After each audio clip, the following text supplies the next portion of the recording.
स्वागत है हमारे YouTube चैनल स्वास्तिक परिवार में। आज के इस वीडियो में हम सुनेंगे मंगलवार की कथा। तो चलिए शुरू करते हैं। मंगलवार का दिन बजरंगबली हनुमान जी को समर्पित होता है। मंगल ग्रह 9 ग्रहों में से एक हैं, जिन्हें अंगारक और कुजा नाम से भी जाना जाता है। मंगल देव को पृथ्वी देवी का पुत्र माना जाता है। वे शक्ति, वीरता और साहस के प्रतीक हैं और मंगलवार का दिन बजरंगबली हनुमान जी को भी समर्पित है। तो आइए श्रोताओं, हम सभी सुनते हैं मंगलवार व्रत की संपूर्ण कथाएं। गणेश पुराण के अनुसार एक बार हिरण्याक्ष के बड़े भाई ने पृथ्वी देवी का अपहरण कर लिया था।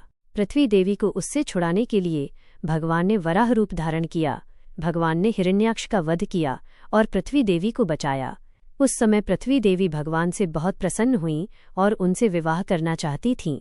वराह अवतार के समय भगवान का प्रकाश आकाश में हजारों सूर्यों के समान था, जो असहनीय था।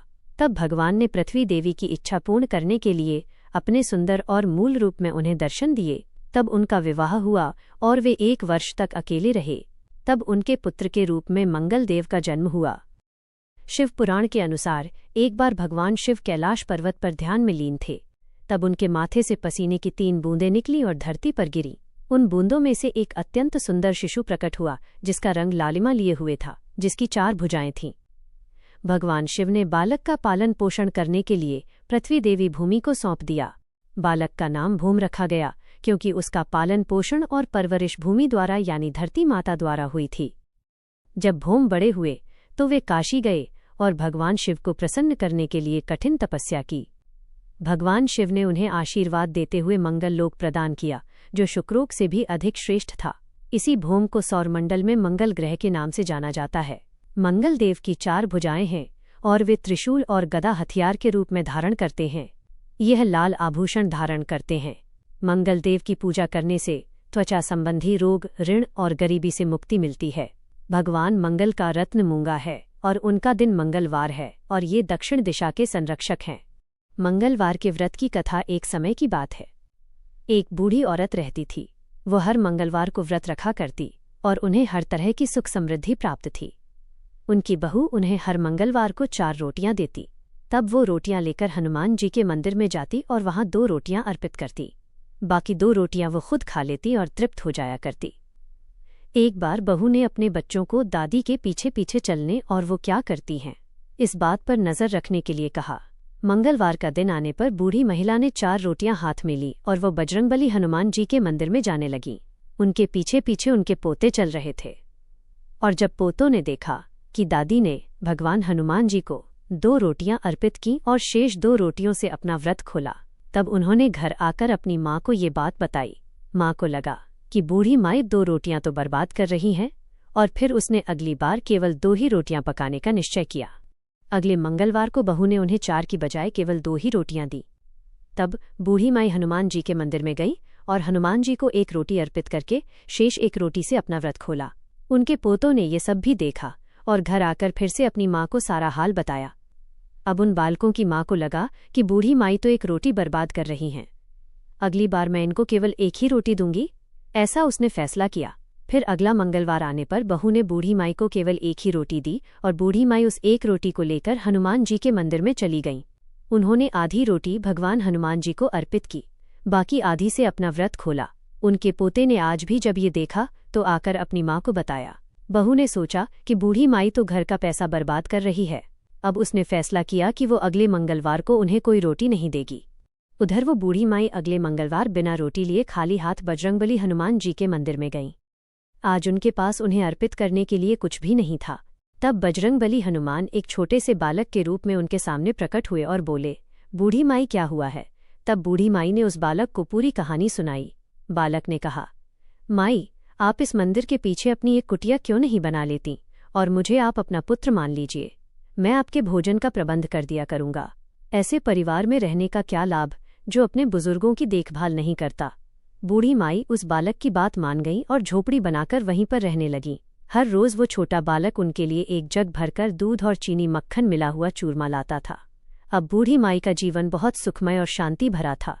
बूढ़ी माई अब भी प्रत्येक मंगलवार बजरंगबली हनुमान जी की पूजा करके उन्हें भोग लगाकर ही अपना व्रत खोला करती। उधर उनकी बहू दिन प्रतिदिन गरीब होती जा रही थी। गरीबी के कारण घर में बिना वजह झगड़े होने लगे। यहाँ तक कि उनके पास खाने को भी बहुत कम बचा था। एक दिन उसने अपने बच्चों से कहा कि जाओ अपनी दादी के पास जाओ और देखो कि वो क्या करती हैं। बच्चे अपनी दादी के घर गए तो बूढ़ी माई ने उनका स्वागत किया। उन्होंने बच्चों को दूध और चूरमा दिया और उन्हें रोज आने के लिए कहा। बच्चे घर वापस आए और सारी बात अपनी माँ को बताई। माँ ये जानकर हैरान रह गई कि बूढ़ी माई कमजोर होने के बजाय बिल्कुल स्वस्थ थीं। अब बहू को अपनी गलती का एहसास हुआ और बहुत पछतावा।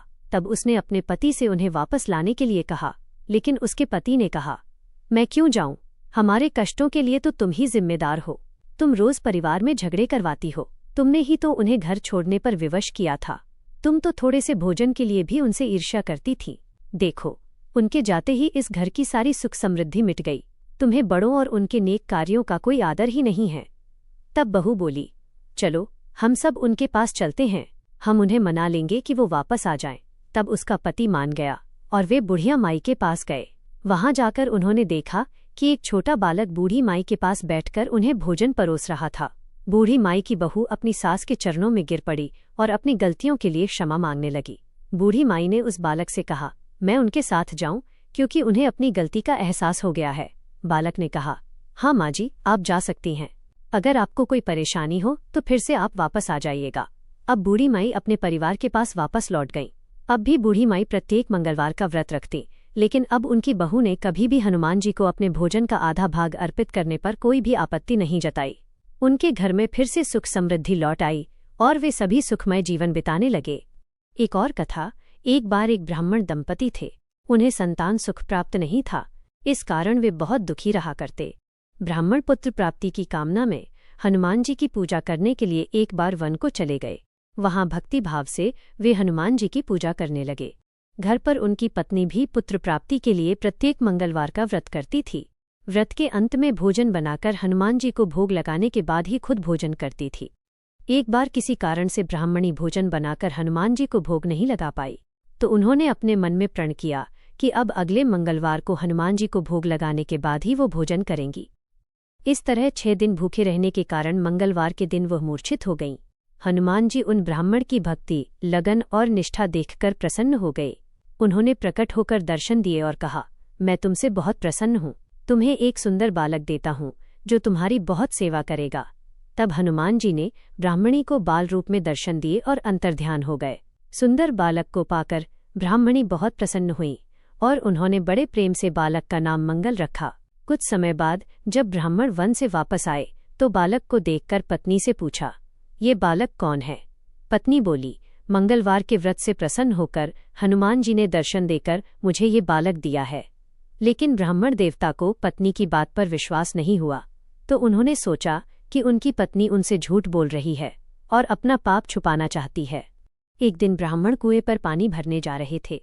ब्राह्मणी ने मंगल को भी साथ ले जाने को कहा। ब्राह्मण देवता मंगल को भी साथ ले गए। मंगल को नाजायज समझते हुए उन्होंने उसे धकेलकर कुएं में गिरा दिया और पानी लेकर घर आ गए। घर आने पर ब्राह्मणी ने पूछा, मंगल कहाँ है? ब्राह्मण देवता कुछ बोलते इससे पहले ही मंगल मुस्कुराता हुआ घर में आ गया। यह देखकर अब तो ब्राह्मण देवता आश्चर्य में पड़ गए। सोचने लगे कि इस बालक को तो मैंने कुएं में धकेल दिया था। फिर रात को सपने में ब्राह्मण देवता ने हनुमान जी को देखा और वे कह रहे थे कि यह बालक मैंने दिया है। तुम्हारा पत्नी पर शक करना उचित नहीं है, वह तो पतिव्रता स्त्री है। ब्राह्मण यह सच जानकर बड़े प्रसन्न हुए और शर्मिंदा भी हुए। इसके बाद तो ब्राह्मण दंपत्ति ने हर मंगलवार को निष्ठा के साथ भक्ति के साथ व्रत करा और आनंदपूर्वक वे अपना जीवन बिताने लगे। इस प्रकार जो भी व्यक्ति मंगलवार का व्रत करता है और मंगलवार के व्रत की कथा पढ़ता है या सुनता है और दूसरों को सुनाता है, तो हनुमान जी की कृपा से उन्हें सभी प्रकार के सुख प्राप्त होते हैं। श्री ऋणमोचक मंगल स्तोत्र पाठ मंगल देव को समर्पित है। इस स्तोत्र के पाठ से कर्ज से मुक्ति मिलती है, आर्थिक समस्याएं दूर होती हैं। इस स्तोत्र में मंगल देव जी के सभी 21 नामों का वर्णन मिलता है। मंगल देव का संबंध हनुमान जी से है और हनुमान जी सभी प्रकार की समस्याओं से छुटकारा दिलाने वाले देवता माने जाते हैं। ऋणमोचक मंगल स्तोत्र का पाठ जो भी मनुष्य करता है, उस पर मंगल भगवान प्रसन्न होकर उसे धन धान्य प्रदान कराते हैं। वह मनुष्य कुबेर भगवान की तरह धन संपत्ति का स्वामी बन जाता है। वह मनुष्य हमेशा युवा रहता है और उसे रोग और कर्ज से भी मुक्ति मिलती है। तो प्रिय श्रोताओं, अब सुनिए ऋणमोचक मंगल स्तोत्र पाठ हिंदी में। हे मंगल देव, शास्त्रों में आपके जो नाम बताए गए हैं उनमें पहला नाम मंगल दूसरा भूमिपुत्र, जिनका जन्म पृथ्वी से हुआ। तीसरा ऋणहर्ता, यानी कर्ज से मुक्ति दिलाने वाला। चौथा धनप्रद, यानी धन को देने वाले। पांचवां स्थिरासन, यानी जो अपने आसन पर अडिग रहते हैं। छठा महाकाय, यानी जो बहुत बड़े शरीर वाले हैं। सातवां नाम सर्व कमावरोधक, यानी कार्य में आने वाली सभी बाधाओं को दूर करने वाला है। हे मंगलदेव, आपके नामों में 8वां नाम लोहित, 9वां लोहितांग, 10वां साम का नाम यानी कृपा करने वाले, जिसका अर्थ सामक ब्राह्मणों के ऊपर अपनी कृपा दृष्टि को रखने वाला है। 11वां धरात्मज, यानी पृथ्वी के गर्भ से उत्पन्न होने वाला। 12वां कुज, 13वां भौम, 14वां भूतद, यानी ऐश्वर्य को देने वाला। 15वां भूमि नंदन, यानी पृथ्वी को आनंद देने वाला है। हे मंगलदेव, आपके नामों में 16वां नाम अंगारक, 17वां यम, 18वां सर्वोपकारक अर्थात समस्त तरह की कठिनाइयों को दूर करने वाला। 19वां वृष्टिकर्ता अर्थात वृष्टि करने वाले, यानी वर्षा कराने वाला। 20वां नाम वृष्टिहर्ता अर्थात बारिश न होने के कारण अकाल लाने वाला। और 21वां नाम सर्वकाम फलप्रदा अर्थात संपूर्ण कामनाओं का फल देने वाला है। हे मंगलदेव, जो मनुष्य आपके इन 21 नामों का वाचन सच्चे मन और विश्वास से करता है, उस मनुष्य के ऊपर कभी ऋण यानी कर्ज नहीं होता है और वह अथाह धन की प्राप्ति करता है। हे मंगलदेव, आपकी उत्पत्ति पृथ्वी के गर्भ से हुई है। आपकी आभा आकाश में कड़कड़ाने वाली दामनी अर्थात आकाश में चमकने वाली बिजली के समान है। सभी तरह की शक्ति को धारण करने वाले कुमार मंगलदेव को मैं नतमस्तक होकर प्रणाम करती हूँ। हे मंगलदेव, आपके मंगल स्तोत्र का पाठ मनुष्य को हमेशा अपने मन में किसी भी तरह के विकार को दूर कर और अपनी पूर्ण श्रद्धा और आस्था के साथ करना चाहिए। जो भी मनुष्य इस मंगल स्तोत्र का पाठ करता है और दूसरों को सुनाता है, उसके सभी कष्ट दूर हो जाते हैं। हे अंगारक अर्थात अग्नि की ज्वाला से जलने वाले, महाभाग अर्थात पूजनीय, ऐश्वर्यशाली भक्तों के प्रति वात्सल्य यानी प्रेम रखने वाले, आपको हम नतमस्तक होकर प्रणाम करते हैं। आप हमारे ऊपर किसी दूसरे से लिया हुआ उधार को पूर्ण करवा कर्ज को हमेशा के लिए दूर कर दीजिए। हे मंगलदेव, मेरे ऊपर किसी दूसरे का कोई बकाया हो तो उसे समाप्त कर दीजिए। किसी भी तरह की व्याधि हो तो उसे भी दूर कीजिए। हे मंगलदेव, मेरी गरीबी को दूर कर अकाल मृत्यु के भय को दूर कीजिए। मुझे किसी भी तरह का डर, क्लेश और मन में दुख हो तो उसे भी हमेशा के लिए दूर कर दीजिए। हे मंगलदेव, आपको संतुष्ट करना बहुत ही कठिन है। आप तो मुश्किल से प्रसन्न होने वाले भगवान मंगलदेव हैं। आप जब किसी पर भी अपनी कृपा की बारिश करते हैं तो उसे समस्त प्रकार के सुख समृद्धि प्रदान कर देते हैं। जब आप किसी पर नाराज होते हैं तो उसकी सार्वभौम सत्ता को भी तहस नहस कर डालते हैं। हे महाराज, आप जब भी किसी से नाराज होते हैं तो अपनी अनुकृपा दृष्टि से उसे हीन कर देते हैं। आप अप्रसन्न होने पर ब्रह्मा जी, इंद्रदेव और श्री विष्णु जी के भी साम्राज्य संपत्ति को नष्ट कर सकते हैं। फिर मेरे जैसे साधारण मनुष्य की तो बात ही क्या है। प्रभु, आप सबसे शक्तिशाली और सबसे बड़े राजा हैं। हे भगवान, मैं आपसे प्रार्थना करती हूँ कि आप मुझे संतान के रूप में पुत्र प्रदान करें। मैं आपके द्वार पर आई हूँ। आप मेरी मनोकामना को पूर्ण करें। मेरे ऊपर किसी भी तरह से किसी दूसरे से उधार लिया हुआ धन न रहे। मुझे कभी दूसरों के आगे हाथ फैलाना न पड़े। मेरी गरीबी को दूर कीजिए और मेरे सभी तरह के कष्ट और क्लेशों का नाश कीजिए। जो मेरे शत्रु बन चुके हैं उनके डर से मुझे आप मुक्त कराइए। जो भी मनुष्य इन 12 श्लोकों वाले ऋणमोचक मंगल स्तोत्र से मंगलदेव की वंदना करता है, उस मनुष्य पर मंगल भगवान प्रसन्न होकर उसे धन धान्य प्रदान करते हैं। वह मनुष्य कुबेर भगवान की तरह धन संपत्ति का स्वामी बन जाता है। वह मनुष्य हमेशा युवा रहता है। श्री ऋणमोचक मंगल स्तोत्र के उच्चारण मात्र से मनुष्य को किसी भी तरह के कर्ज से मुक्ति मिल जाती है। अगर कोई मनुष्य अपने जीवन काल में अपनी आवश्यकताओं की, अपनी कामनाओं की पूर्ति के लिए किसी दूसरे मनुष्य से कर्ज लिया होता है और किसी कारणवश कर्ज चुका पाने में असमर्थ हो जाता है, तो उसे ऋणमोचक मंगल स्तोत्र का पाठ करना चाहिए। कर्ज में डूबे हुए मनुष्य इस ऋणमोचक मंगल स्तोत्र का जाप श्रद्धा और विश्वास के साथ से नियमित रूप से करता है तो उसे कर्ज से मुक्ति मिल जाती है। ऋणमोचक मंगल स्तोत्र पाठ समाप्त। सभी मिलकर प्रेम से बोलिए, मंगल देव की जय। हमें उम्मीद है कि आपको हमारा ये वीडियो पसंद आया होगा और इससे आपको हिंदू धर्म, व्रत, त्योहारों और पूजा पाठ से जुड़ी नई व उपयोगी जानकारी मिली होगी।